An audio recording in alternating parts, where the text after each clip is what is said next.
Assalamualaikum warahmatullahi wabarakatuh. Halo semuanya, perkenalkan nama saya Naila Iza Inaya dengan NIM 2401234 selaku moderator dari kelompok 9 dan kami akan mempresentasikan hasil diskusi kami mengenai latar belakang teks laporan dan menulis teks laporan. Sebelum itu, kami ingin berterima kasih kepada Ibu Profesor Dr. Hajah Hasnah Faizah ARM Hum selaku dosen pengampu mata kuliah Bahasa Indonesia. Selanjutnya adalah pemateri pertama yaitu latar belakang teks laporan yang akan dipresentasikan oleh teman saya Nisrina Putri. Baiklah, perkenalkan nama saya Nisrina Putri dengan NIM 2401236. Baiklah, saya di sini akan menjelaskan latar belakang pada teks laporan.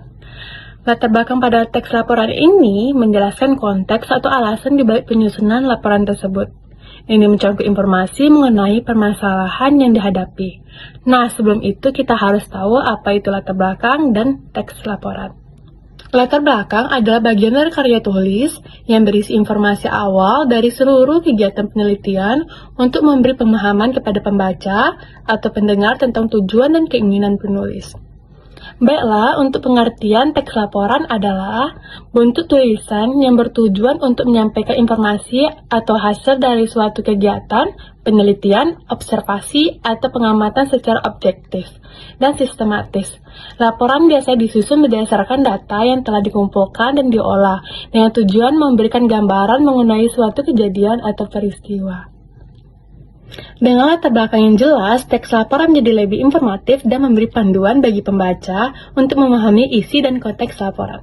Karena itu, latar belakang pada teks laporan ini merupakan bagian terpenting pada teks laporan.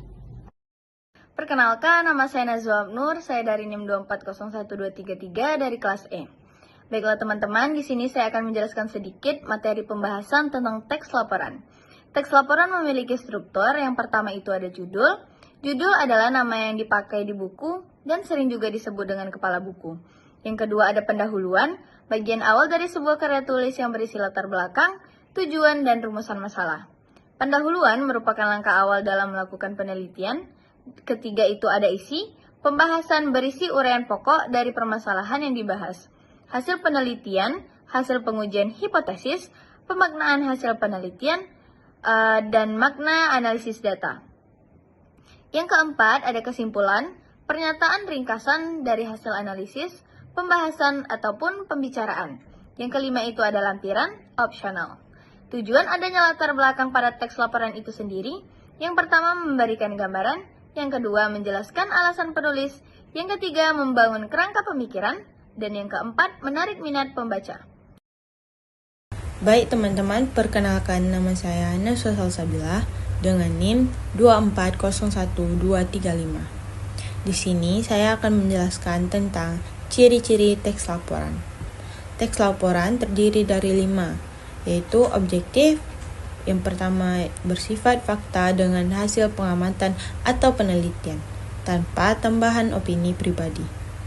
Yang kedua yaitu sistemis, tersusun dengan urutan yang logis mulai dari pendahuluan hingga kesimpulan.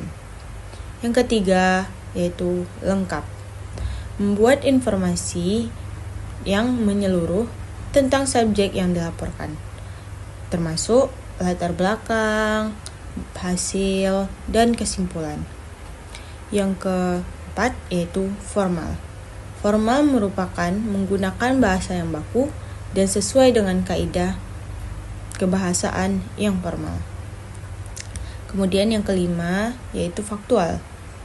Faktual yaitu berdasarkan kenyataan atau fakta yang dibuktikan. Baik, sekian yang dapat saya sampaikan.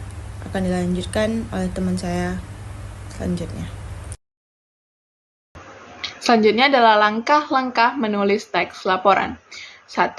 Tentukan topik laporan.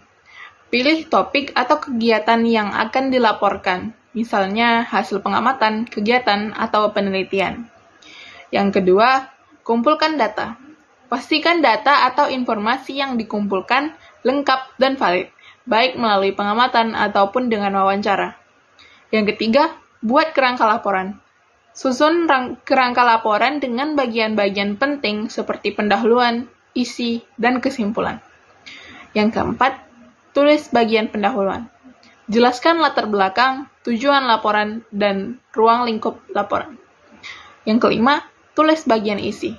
Sampaikan hasil pengamatan atau kegiatan secara rinci, termasuk data yang relevan, kronologi kegiatan, atau fakta-fakta yang ditemukan. Yang keenam, tulis kesimpulan. Ringkas seluruh dari teks laporan tersebut dan berikan rekomendasi atau evaluasi jika diperlukan. Yang ketujuh, edit dan revisi. Pastikan laporan ditulis dengan bahasa yang jelas, tanpa kesalahan tata bahasa, dan sesuai format yang diinginkan. Baiklah, itulah presentasi kami mengenai latar belakang teks laporan dan menulis teks laporan. Saya selaku moderator pamit undur diri. Terima kasih. Wassalamualaikum warahmatullahi wabarakatuh.